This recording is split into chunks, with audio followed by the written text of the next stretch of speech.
உங்கள் அனைவரையும் நான் வாழ்த்தி வரவேற்கிறேன்.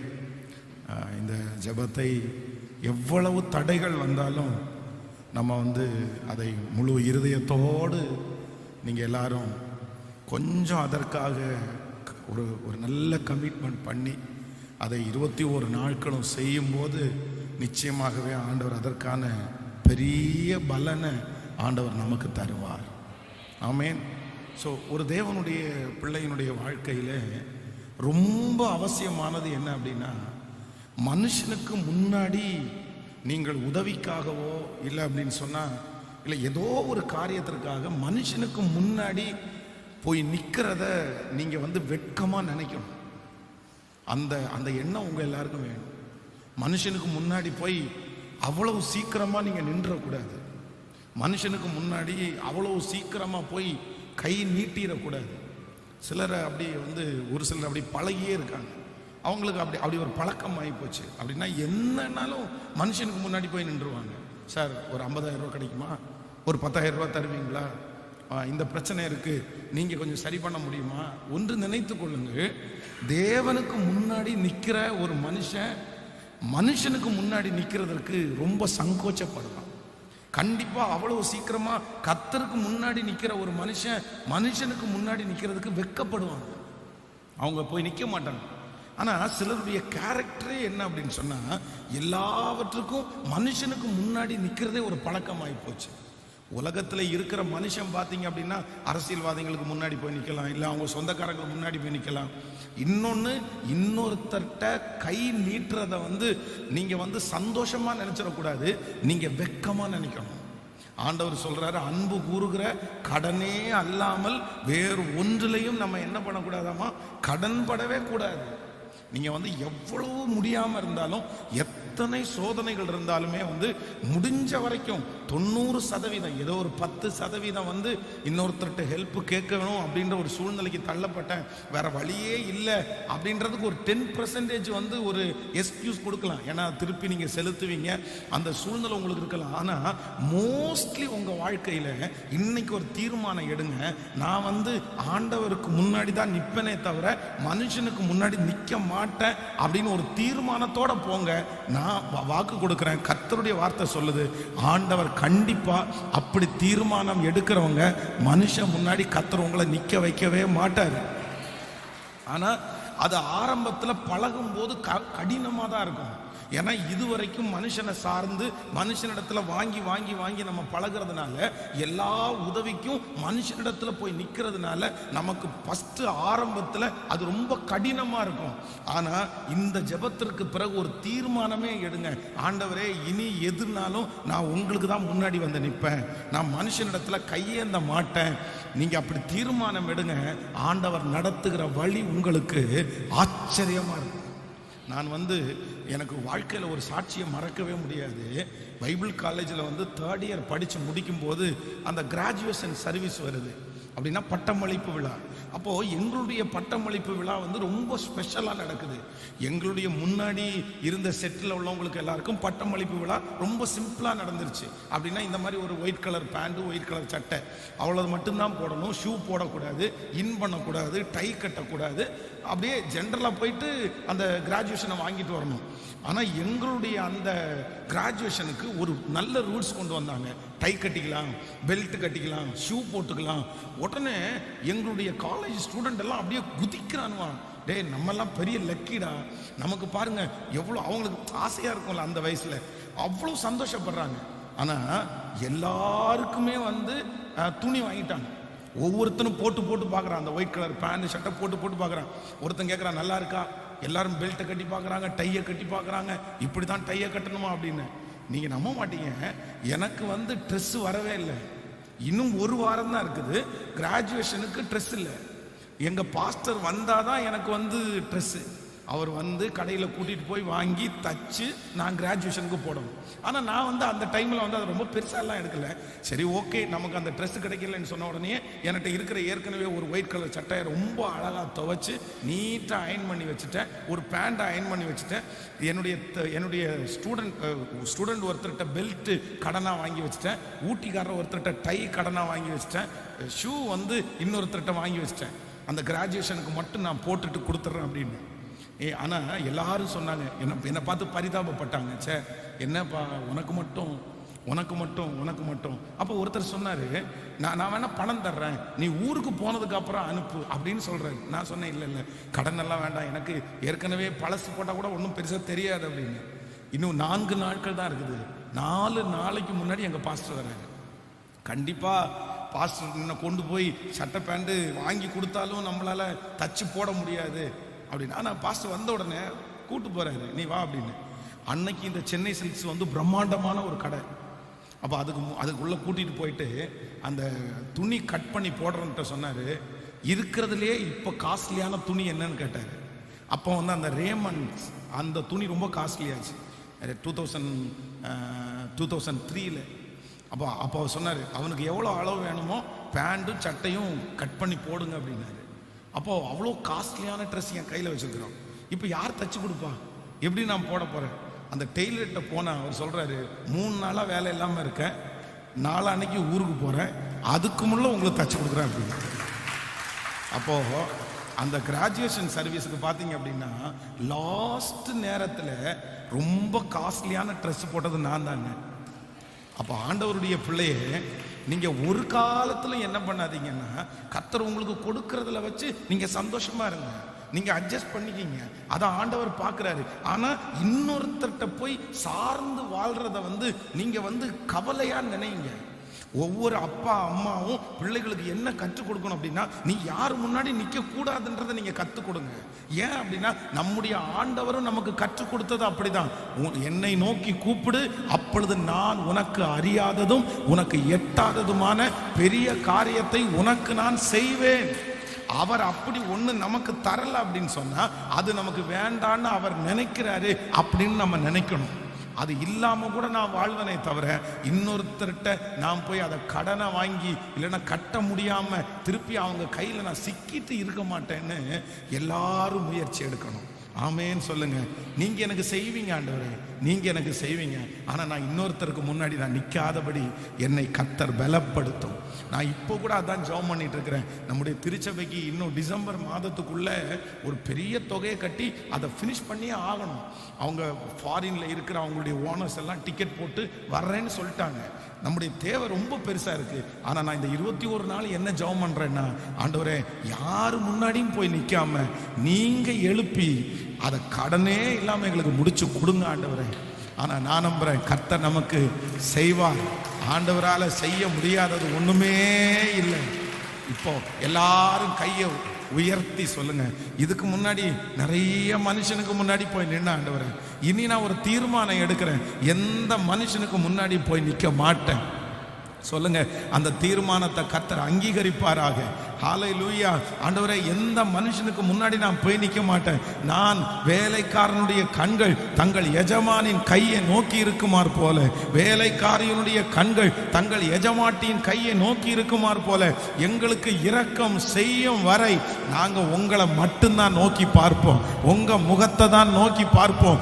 அவர்கள் அவருடைய முகத்தை நோக்கி பார்த்து பிரகாசம் அடைந்தார்கள். அவர்கள் முகங்கள் வெட்கப்பட்டு போனதே இல்லைன்னு நாங்க நம்புறோம். சொல்லுங்க சொல்லுங்க, அப்பாட்ட சொல்லுங்க, தகப்பனே தகப்பனே, எங்களுடைய முகங்கள் வெட்கப்பட்டு போக நீர் விடவே மாட்டீர். ஆமென். அப்போ என்ன தேவை இருந்தாலும் என்ன சூழ்நிலை இருந்தாலும் உங்க பிள்ளைகள்கிட்ட கூட நீங்க என்ன சொல்லணும்னா, ஃபர்ஸ்ட் ஜெபம் பண்ணிட்டு வாப்பா, ஃபர்ஸ்ட் ஏசப்பாட்ட கேளுப்பா, அவர் உங்களுக்கு தமது நல்ல பொக்கிஷ சாலையாகிய வானத்தை திறப்பார். நான் மனுஷன் முன்னாடி நிற்க மாட்டேன், நான் யார் முன்னாடி தான் நிற்பேன்னா கர்த்தர் முன்பாகவே நிற்பேன். இன்றைக்கு ஆண்டவர் நமக்கு கொடுக்கிற வாக்குத்தத்த வசனத்தை நம்ம எடுத்து வாசிக்க போகிறோம். சங்கீதம் 138வது சங்கீதத்தை எல்லாரும் எடுத்துக்கொள்ளலாம். 138வது சங்கீதத்திலே 8வது வசனத்தை நம்ம எல்லாரும் சேர்ந்து வாசிக்க போகிறோம். எல்லாரும் எடுத்துக்கொள்ளலாம். 138வது சங்கீதத்திலே 138ஆம் சங்கீதம் 8வது வசனத்தை சேர்ந்து வாசிக்கலாமா? ஆண்டவர் கொடுத்த வாக்குத்தத்த வசனத்தை சேர்ந்து வாசிக்கலாம். கர்த்தர் எனக்காக யாவையும் செய்து முடிப்பார். கர்த்தாவே, உமது கிருபை என்றும் உள்ளது, உம்முடைய கரத்தின் கிரியைகளை நெகிழ விடாதிருப்பீராக. இன்னொரு விஷயம் கூட வாசிக்கலாம். கர்த்தர் எனக்காக யாவையும் செய்து முடிப்பார். ஆமென். ஆண்டவருடைய பிள்ளைகளே, இங்கே தேவனுடைய மனுஷனின் மூலமாக ஆண்டவர் இந்த 9வது நாள் நமக்கு வாக்கு கொடுக்கிறார். கர்த்தர் உங்களுக்காக யாவையும் செய்து முடிப்பார். ஒருவேளை உங்களுடைய வாழ்க்கையிலே ஒரு 10 காரியத்தை ஆண்டவர் செய்திருக்கலாம். சாட்சி சொல்லுங்கள் அப்படின்னு உங்களை எழுப்பி நிற்க வைக்கும் போது, எனக்கு ஆண்டவர் போன வருஷத்துல இதை செஞ்சாரு, இந்த வருஷத்துல இதை செஞ்சாரு, ஆனா இன்னும் என் வாழ்க்கையில செய்ய வேண்டியது நிறைய பெண்டிங்கா இருக்குன்னு நீங்க சொல்லலாம். ஆனா இன்று கர்த்தருடைய வார்த்தை உங்களுக்கு நேராய் கடந்து வருகிறது. கர்த்தர் உங்களுக்காக யாவையும் செய்து முடிப்பார். ஒருவேளை இந்த சத்தத்தை கேட்டு கொண்டிருக்கும் போதே உங்க மனசு சொல்லலாம், எனக்காக யார் செய்ய முடியும், எனக்காக யாரும் செய்ய முடியாது, யாரும் முன் வர முடியாது, ஏன்னா எனக்கு இருக்கிற சூழ்நிலை ரொம்ப பெருசு, எனக்கு இருக்கிற பிரச்சனை ரொம்ப பெருசு, யாராலையும் செய்ய முடியாத காரியத்தை கர்த்தர் சொல்லுகிறார். அது எதுவா இருந்தாலும் நான் உனக்கு செய்து முடிப்பேன். ஹல்லேலூயா. நம்முடைய தகப்பனாரால கொஞ்சத்தை செய்ய முடியும், நம்முடைய தாயாரால கொஞ்சம் செய்ய முடியும், நம்முடைய சுற்றி இருக்கிற சில மனிதர்களால நமக்காக ஏதோ கொஞ்சத்தை செய்ய முடியும். ஆனா எல்லாவற்றையும் செய்ய எல்லாராலும் முடியாது. ஆனா ஆண்டவர் வாக்கு கொடுக்கிறாரு, உங்க வாழ்க்கையினுடைய A to Z எல்லாவற்றையும் செய்ய என் கர்த்தரால முடியும் என்று எத்தனை பேர் நம்புகிறீர்கள்? எத்தனை பேர் விசுவாசிக்கிறீர்கள்? அது எதுவா இருந்தாலும், அது மறைவிடத்துல யாருக்குமே நீங்க சொல்ல முடியாததா இருந்தாலும், சில காரியத்தை பார்த்தீங்கன்னா மனுஷங்கள்ட்ட ஷேர் பண்ணவே முடியாது, அது சொன்னாலே தப்பா போயிடும். நீங்க யாராவது ஒருத்தர் அப்படிதான் நினைச்சிட்டு வந்திருக்கலாம், பாஸ்டர் இதை நான் சொன்னா சரியாகிறதுக்கு வாய்ப்பு இருக்குது, ஆனா சொன்னா தப்பா நினைச்சிருவாங்களோ, என்ன ஒரு மாதிரி பார்த்துருவாங்களோ, என்ன பாவியாவே பார்த்துருவாங்களோ, நான் மனுஷனிடத்துல இதை சொல்லவே முடியாது பாஸ்டர். ஆனா நான் நம்புறேன், ஆண்டவரிடத்துல சொல்லுவீர்களே ஆனால் அது எவ்வளவு பெரிய சூழ்நிலையா இருந்தாலும் உங்களை தூக்கி நிறுத்துகிறதற்கு என் கர்த்தருக்கு லேசான காரியம். கர்த்தர் எனக்காக யாவையும் செய்து முடிப்பார். கையை உயர்த்தி ஒரு 10 டைம் அறிக்கை செய்யுங்க பார்க்கலாம். கர்த்தர் எனக்காக யாவையும் செய்து முடிப்பார். கர்த்தர் எனக்காக யாவையும் செய்து முடிப்பார். உங்கள் கணவனாராலே செய்ய முடியாததை கர்த்தர் உங்களுக்காக செய்து முடிப்பார். உங்கள் பிள்ளைகளால செய்து முடிக்க முடியாததை கர்த்தர் உங்களுக்காக செய்து முடிப்பார்.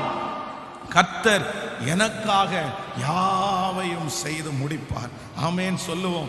ஒருவேளை இந்த மனுஷன் இந்த காரியத்தை எனக்கு முடிச்சு தருவான் அப்படின்னு சொல்லி நீங்க நம்பி நிறைய பணங்களை செலவு பண்ணி இருக்கலாம். பாஸ்டர் அவங்கள நான் நம்பினேன், அவங்க எப்படியாவது அதை செஞ்சிருவாங்கன்னு நான் நினைச்சேன், ஆனா இப்ப அவங்களால செய்ய முடியல.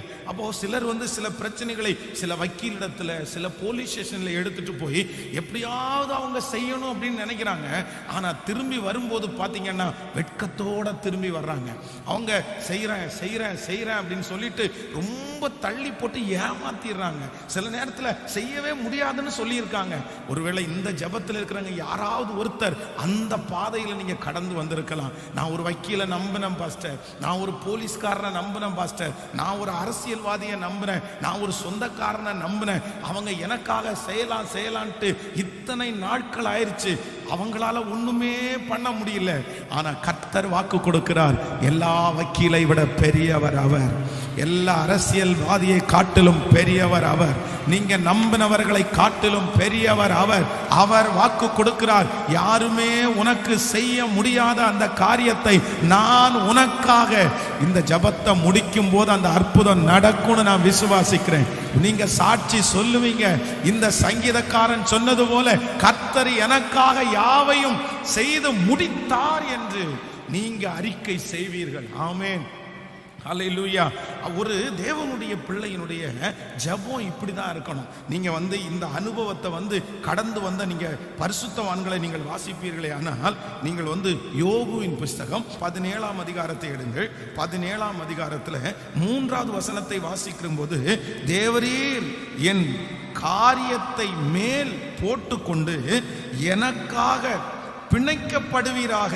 வேற யார் எனக்கு கை கொடுக்கத்தக்கவர் அப்படின்னா, யோபு என்ன சொல்றாரு அப்படின்னா, ஆண்டவரே நீங்க தான் எனக்காக செய்யணும் அப்படின்னு ஜெபம் பண்றாரு. நீங்க இன்னொரு வசனம் சங்கீதம் 57ஆம் சங்கீதத்துல 2வது வசனத்தை வாசிக்கலாமா? 57வது சங்கீதத்தை எடுங்கள்.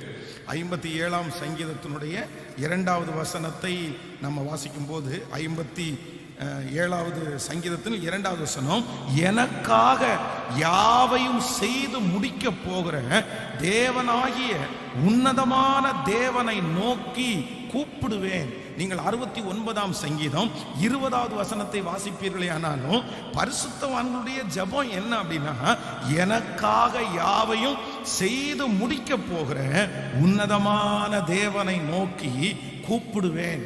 அப்போ ஆண்டவருடைய பிள்ளைகள் வந்து ஆண்டவருடைய சமூகத்துல போய் நின்று பரிசுத்தவான்களை மாதிரி ஜெபிக்கணும். என்ன ஜெபிக்கணும்னா, ஆண்டவரே எனக்காக நீங்க தான் செய்ய முடியும், எனக்காக நீங்க தான் செய்ய முடியும். மனுஷனிடத்துல போய் எனக்காக நீங்க தான் சார் செய்ய முடியும், நீங்க மனசு வச்சாதான் சார் நடக்கும், நீங்க நினைச்சா நடக்கும் சார் அப்படின்னு நம்ம சொல்றது வழக்கமாயிருச்சு. ஆனா நம்ம என்ன அப்படின்னா, அவங்களுக்கு முன்னாடி அல்ல, இன்றைக்கு இந்த 9வது நாளில் எல்லாரும் இன்னைக்கு முழுக்க கர்த்தர் சமூகத்துல என்ன சொல்லணும்னா, ஆண்டவரே எனக்காக நீங்க செய்து முடிங்க ஆண்டவரே, எனக்காக அந்த காரியத்தை நடப்பீங்க ஆண்டவரே, எனக்காக அந்த உதவியை அனுப்புங்க ஆண்டவரே. நீங்க ஜெபிக்கும் போது கர்த்தர் உங்களுக்காக யாவையும் கர்த்தர் செய்து முடிப்பார். ஆமென். சிம்சோன் தவறு செய்து விழுந்து போய் பெரிய தண்டனைக்குள்ளாக மாற்றப்பட்டு கடைசியில கர்த்தரிடத்துல போய் நின்று, ஆண்டவரே எனக்காக இந்த ஒரு விசை இறங்க மாட்டீரா அப்படின்னு கர்த்தரிடத்துல கேட்ட உடனே வேதம் சொல்லுது, ஆண்டவர் அவனுக்காக யாவையும் செய்து முடித்தார். நான் தீர்க்க தரிசனமா சொல்றேன், கர்த்தர் உங்களுக்கு குறை வைக்க மாட்டாரு, கொஞ்சமா விட்டுட்டு எல்லாம் போக மாட்டாரு, கொஞ்சத்தை பண்ணி மற்றதை அப்புறம் பண்றேன்னு சொல்ல மாட்டாரு. கர்த்தர் உங்களுக்காக யாவையும் செய்து முடிப்பார். உங்க கண்கள் துவக்கத்தை பார்த்த நீங்க முடிவை பார்க்குறீங்க. உங்களுடைய பிரச்சனையை கர்த்தர் முடித்து வைப்பார், உங்க சண்டையை கர்த்தர் முடிச்சு வைப்பார், உங்க கடனை கர்த்தர் முடிச்சு வைப்பார். ஹல்லேலூயா. உங்களுக்கு எதிராய் செயல்படுகிற அந்த யுத்தத்தை கர்த்தர் முடித்து வைப்பார். நீங்கள் அநேக நாட்கள் போராடுகிற அந்த யுத்தம் நான் நம்புகிறேன் இந்த 21 நாள் ஜெபத்துல முடிவிற்கு வரும், முடிவிற்கு வரும். இனி யுத்தத்தை காண போவது இல்லை. ஓ ஹல்லேலூயா. என் ஜனமாகிய இஸ்ரவேலுக்கு போய் சொல்லுங்கள், அவர் போர் முடிந்தது, கர்த்தர் எனக்காக யாவை செய்து முடித்தார், கர்த்தர் செய்து முடித்தார். ஆமென் சொல்லுங்கள். இந்த வசனத்தை நான் தியானித்துக் கொண்டிருக்கும் போது ஒரு 3 வித காரியத்தை நான் தியானித்த நேற்றுக்கு. அப்படின்னா ஆண்டவர் வந்து செய்து முடித்து வைத்த சில காரியங்கள். முதலாவதாக வேதத்தில் ஒரு வசனத்தை வாசிக்கலாம். நீங்கள் வந்து மார்க் எழுதின சுவிசேஷம் 16ஆம் அதிகாரத்திற்கு வாருங்கள். மார்க் எழுதின சுவிசேஷம் 16ஆம் அதிகாரத்திலே 3வது 4வது வசனத்தை சேர்ந்து வாசிக்கலாம். 2வது வசனத்திலிருந்து வாசிக்கலாமா? வாரத்தின் முதலாம் நாள் அதிகாலையிலே சூரியன் உதயமாகிற போது கல்லறையிடத்திற்கு வந்து கல்லறை வாசலிலே கல்லை நமக்காக எவன் புரட்டி தள்ளுவான் என்று ஒருவரோடு ஒருவர் சொல்லிக் கொண்டார்கள். அந்த கல் மிகவும் பெரியதாயிருந்தது. அவர்கள் ஏறிட்டு பார்த்தபோது அந்த கல் தள்ளப்பட்டிருக்கிறதை கண்டார்கள். ஆமென். கவனிங்க ஆண்டவருடைய பிள்ளைகளே, இந்த இடத்துல ஆண்டவராகிய இயேசு கிறிஸ்து மரித்தார், அவர் இப்ப அடக்கம் பண்ணப்பட்டார். அப்போ அவர் அடக்கம் பண்ணும்போது ஏற்கனவே அவர் சொல்லி இருக்கிறாரு, நான் மரித்து 3ஆம் நாள் உயிரோட எழும்புவேன் அப்படின்னு சொல்லியிருக்காரு. அந்த செய்தி ஆண்டவருடைய பிள்ளைகளுக்கு மட்டுமல்ல, அவருக்கு எதிராய் செயல்பட்டவர்களுடைய காதுகளிலையும் கேட்டுருச்சு. உடனே அவர் அடக்கம் பண்ணின உடனே அவங்க போய் அந்த அதிகாரி இடத்துல கேட்கிறாங்க, இயேசுநாதர் மரிச்சதுக்கு அப்புறம் 3ஆவது நாள் உயிரோட எழும்புவார்னு சொல்லி இருக்கிறாரு. இவங்க கல்லறைக்குள்ள இருக்கிற பாடியை எங்கேயாவது இடத்துல போய் ஒளிச்சு வச்சுட்டு யாரையாவது ஒருத்தரை காமிச்சு இயேசு உயிரோடு எழும்புவாருன்னு சொல்லி பொய் சொல்லிடுவாங்க. அப்படி பொய் சொல்லிட்டாங்கன்னா ஏற்கனவே அவங்க சொன்னதை விட இது ரொம்ப பெரிய பொய் ஆயிரும். அதனால அந்த கல்லறையை பாதுகாக்க வேண்டும்னு சொல்லுவாங்க. உடனே அந்த ராஜா என்ன சொல்லுவார் அப்படின்னா, கல்லறையை நாம் பாதுகாக்க முடியாது, நீங்க எப்படி அந்த கல்லறையை பாதுகாக்கணுமோ அப்படி நீங்க பாதுகாத்துக்குங்க. அப்போ அவங்க கையில் அந்த பொறுப்பு கொடுக்கப்படுகிறது.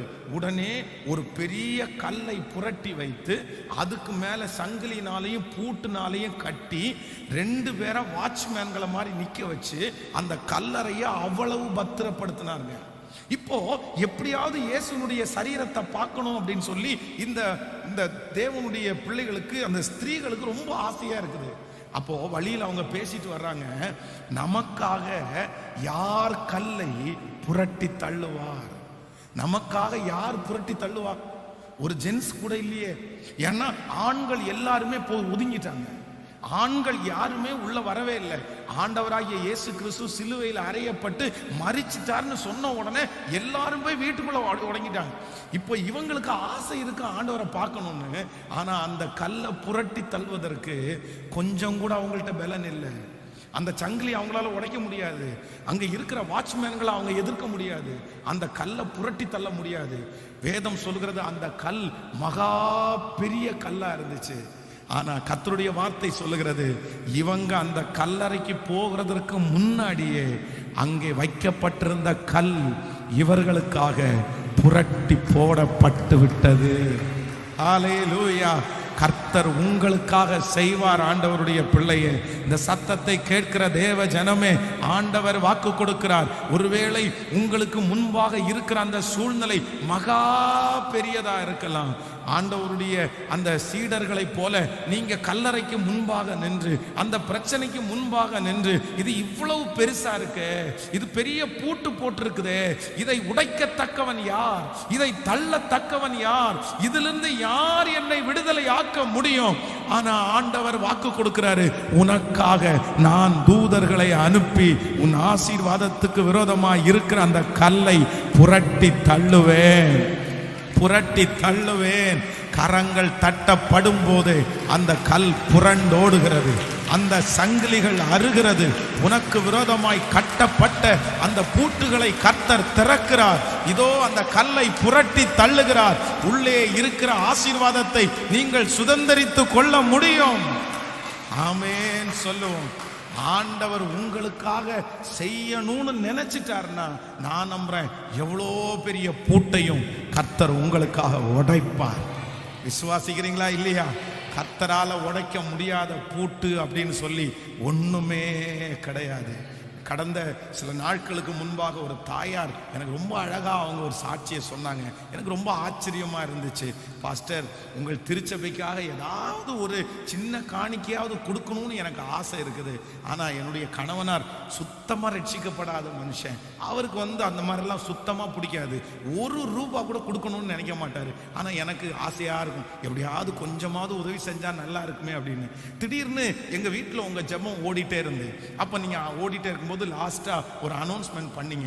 அப்போ என்னுடைய கணவர் என்ன பார்த்து, இந்த சர்ச்சுக்கு ஏதோ தேவை இருக்கு போல தெரியுது, நான் ஒரு ₹5000 கொடுக்குறேன், அதை அனுப்பிவிட அப்படின்னு சொன்னாராமா.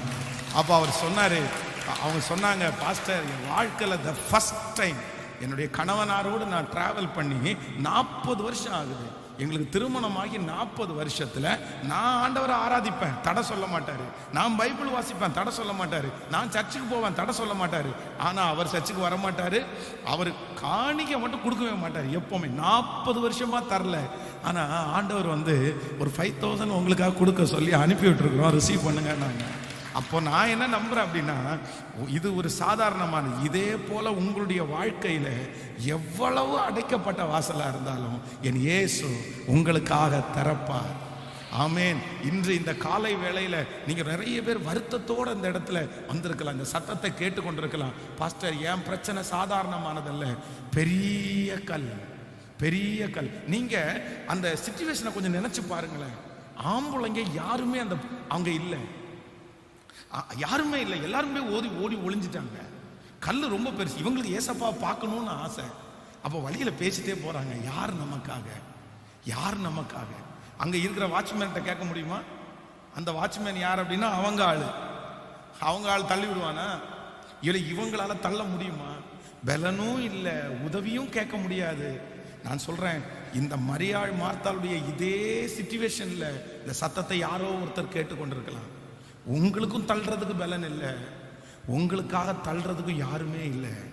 ஆனா நான் நம்புறேன், நீங்க சந்தோஷத்தோட போங்க, நீங்க விசுவாசத்தோட போங்க. நீங்க போகும்போது அந்த கல் உங்களுக்காக திறக்கப்பட்டிருக்கும். நான் கர்த்தருடைய பலிபீடத்திலிருந்து சொல்றேன், இந்த 21 நாள் ஜெபம் முடியும் போது நிறைய பேருக்கு விரோதமாய் அடைக்கப்பட்ட கல்லை எப்படி திறந்துச்சு, யார் திறந்தா, இது திறக்க முடியுமா? உங்க கண்ணுக்கே ஆச்சரியம். நீங்க எப்படி அந்த தேவனுடைய சீடர்கள் அப்படியே பிரமித்தார்களோ, நான் நம்புறேன் அந்த பிரச்சனைக்கு முன்னாடி உங்க கண்கள் பிரமிக்கும், உங்க கண்கள் பிரமிக்கும். நீங்க பிரமிப்பா நிக்க போறீங்க. நான் விசுவாசிக்கிறேன் நீங்க பிரமிக்க போறீங்க.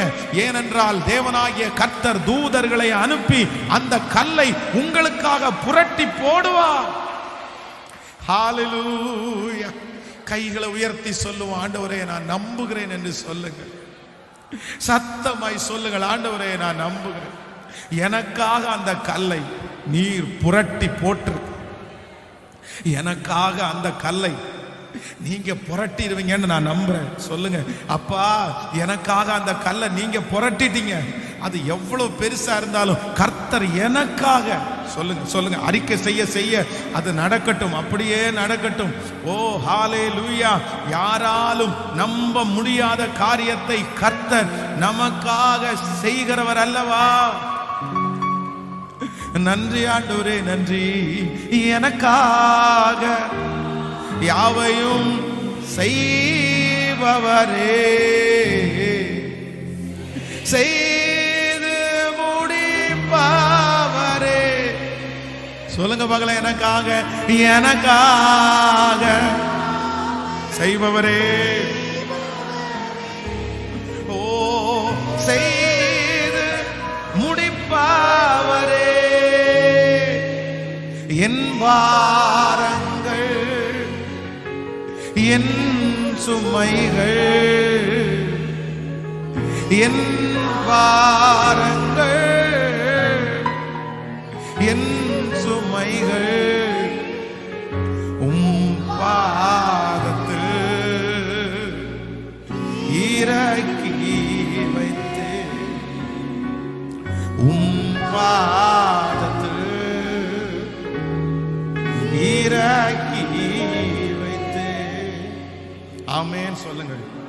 நம்பர் 1, முதலாவதாக ஆண்டவர் உங்களுக்காக உங்களுக்காக உங்களுக்காக என்ன செய்வார் அப்படின்னா, உங்களுக்கு விரோதமாக இருக்கிற, இல்லைன்னா உங்களுக்கு தடையா இருக்கிற கல் எவ்வளவு பெருசா இருந்தாலும் கர்த்தர் வாக்கு கொடுக்கிறாரு, நான் புரட்டி தள்ளுவேன், நான் புரட்டி தள்ளுவேன், நான் உனக்காக செய்வேன். நம்பர் 2, ரெண்டாவது வேதத்துல ஆண்டவர் நமக்காக என்ன செய்வேன் அப்படின்னு சொல்லி இருக்கிறாருன்னா, 2 சாமுவேல் 22ஆம் அதிகாரத்திற்கு வாங்க. 2 சாமுவேல் 22ஆம் அதிகாரத்துல 4வது 5வது வசனத்தை வாசிக்க போறோம். 2 சாமுவேல் 22ஆம் அதிகாரம் 4வது. துதிக்கு பாத்திரராகிய கர்த்தரை நோக்கி கூப்பிடுவேன், அதனால் என் சத்துருக்களுக்கு நீங்களாக்கி ரட்சிக்கப்படுவேன். மரண அலைகள் என்னை சூழ்ந்து கொண்டது, துர்ச்சன பிரவாகம் என்னை பயப்படுத்தினது. இன்னொரு வசனத்தை கூட வாசிக்கலாம். 18ஆம் அதிகாரம் சங்கீதம் 18வது சங்கீதத்தை எடுத்துக்கொள்ளுங்கள். 18ஆம் சங்கீதத்திலே 47வது வசனத்தை வாசிக்கலாமா? 18ஆம் சங்கீதம் 18வது சங்கீதத்திலே 47வது வசனத்தை வாசிக்கலாம். 18ஆம் சங்கீதம் 47வது வசனத்தை வாசிக்கும் போது சேர்ந்து வாசிக்கலாம். அவர் எனக்காக பழிக்கு பழி வாங்கி ஜனங்களை எனக்கு கீழ்ப்படுத்துகிற தேவனாயிருக்கிறார். இன்னொரு விஷயம் கூட வாசிக்கலாம். அவர் எனக்காக பழிக்கு பழி வாங்கி ஜனங்களை எனக்கு கீழ்ப்படுத்துகிறவராயிருக்கிறார். நீங்கள் 1 சாமுவேல் 24:15 வாசிப்பீர்களே, ஆனால் அங்கேயும் அப்படித்தான் சொல்லப்பட்டிருக்கிறது. எரேமியா 51ஆம் அதிகாரம் 36வது வசனம். இந்த வசனத்திலெல்லாம் வாசிக்கும் போது வேதம் நமக்கு ரொம்ப அழகான ஒரு வார்த்தையை சொல்லுது. அவர் எனக்காக பழிக்கு பழி வாங்குகிற கர்த்தர். எத்தனை பேர் ஆமென் சொல்றீங்க? அப்போ நமக்காக ஆண்டவர் இரண்டாவது என்ன செய்து முடிப்பார் அப்படின்னா, நமக்காக நமக்கு விரோதமாய் எழும்புறவர்களிடத்துல கர்த்தர் பழிக்கு பழி வாங்குறவராமா. ஆமென். பழி வாங்குதல் எனக்குரியது, நானே பதில் செய்வேன். அப்போ ஒரு தேவனுடைய பிள்ளை ஒண்ணு கத்துக்கணும், உங்க வாழ்க்கையில நீங்க பழி வாங்கக்கூடிய உரிமையை கர்த்தர் உங்க கையில கொடுக்கவே இல்லை. நீங்க யாரையுமே பழி வாங்க கூடாது, நீங்க பழி வாங்க முடியவும் முடியாது. நீங்க அப்படி பழி வாங்கணும்னு நினைக்காதீங்க. உங்க வேலை ஸ்தலத்துல, உங்களுடைய வீட்டுக்கு அருகாமையில, உங்களுடைய திருச்சபையில எங்க யார் உங்களுக்கு விரோதமா எழும்பினாலும் பழி வாங்குற வேலை யாருடையது இல்லை, நம்முடையது இல்லை. அவங்க ஒரு வார்த்தை பேசினா நான் ஒரு வார்த்தை பேசணும், அவங்க ஒன்று செஞ்சா நான் ஒன்று செய்யணும். இவ்வளோ பெரிய துரோகத்தை பண்ணியிருக்காங்களே, எவ்வளோ பெரிய துரோகம், நான் ஏதாவது ஒன்றாவது ரியாக்ட் பண்ணல அப்படின்னு சொன்னா அதுக்கு என்ன பாஸ்டர் அர்த்தம்? உங்களுடைய மனசுல இருக்கலாம், யாராவது ஒருத்தர் உங்களை பழி வாங்குறதுக்கு உங்களை நடத்தலாம். ஆனா ஒன்று நினைச்சுக்குங்க, ஆண்டவர் சொல்றாரு, உன் எதிரியினுடைய விஷயத்துல நான் பழி வாங்குவேன். இந்த யுத்தம் உன்னுடையது அல்ல, இந்த யுத்தம் என்னுடையது. இந்த யுத்தத்தை நடத்துகிறவர் கர்த்தர். இந்த கர்த்தர் உங்களுக்காக யுத்தம் பண்ணுவார், நீங்கள் சும்மா இருப்பீர்கள். சொல்லுங்க, நான் சும்மா இருப்பேன்னு சொல்லுங்க. ஆமேன். பழி வாங்குற வேலை யாருடையதாமா? எல்லாரும் சொல்லுங்க பார்க்கலாமே. உங்களை எவ்வளவு ஏமாத்தினாலும் என்ன சொன்னாலும் அந்த வேலை நம்முடையது அல்ல. சவுலுடைய வாழ்க்கையிலே பழி வாங்குற ஒரே ஒரு எண்ணம் இருந்ததுனால தன்னுடைய ராஜ்ய பாரத்தினுடைய 40 ஆண்டுகளிலே எதையுமே செய்ய முடியாம போயிட்டாங்க. கவனிங்க, நமக்கு 1000 பேர் எதிர்த்து வருவாங்க, நம்ம வளரும் போது நிறைய பேர் நமக்கு விரோதமாய் ஆரம்பிப்பார்கள். ஆனா பழி வாங்கணும்ன்றதுல இறங்கிட்டீங்கன்னா பாதிக்கப்படுகிறது அவர்கள் அல்ல, நீங்க தான் பாதிக்கப்படுவீங்க. ஆனா அதற்கு மாறாக உங்களுக்கு விரோதமாய் எழும்பின மனிதர்களை கர்த்தர் சமூகத்துல வச்சு நீங்க பார்த்துக்குங்க ஆண்டவரேன்னு சொல்லுங்க. நான் நம்புறேன், கர்த்தர் பழிக்கு பழி வாங்குகிற கர்த்தர். நீங்க நிறைய பேர் நீங்க பார்ப்பீங்க, நான் சொல்றேன், எனக்கு ஒண்ணுமே அவங்கள செய்ய முடியலையே, எனக்கு ஒண்ணுமே அவங்கள செய்ய முடியாது பாஸ்டர், அவங்க ரொம்ப பெரிய ஆட்கள், அவங்கள்ட்ட மோதமே முடியாது. நான் சொல்றேன், நீங்க ஏன் மோதுறீங்க? நமக்காக கர்த்தர் அவனோட மோதுவார். நான் தீர்க்க தரிசனமாய் சொல்லுகிறேன், கர்த்தர் உன் வழக்காடிகளோட வழக்காடி உனக்குரியதை மீட்டு தருவார். உங்களுக்குரியதை கர்த்தர் மீட்டு தருவார். உங்களுடைய ஆசீர்வாதங்களை இன்னொரு மனிதன் பிடுங்கி வைத்திருக்கிற மனிதனுக்கு கர்த்தர் பயத்தை கொடுத்து, நான் நம்புகிறேன், கர்த்தர் அதை மீட்டு தர கர்த்தர் வல்லவராயிருக்கிறார். விசுவாசிக்கிறீங்களா? எத்தனை பேர் விசுவாசிக்கிறீங்க? நம்புறீங்களா?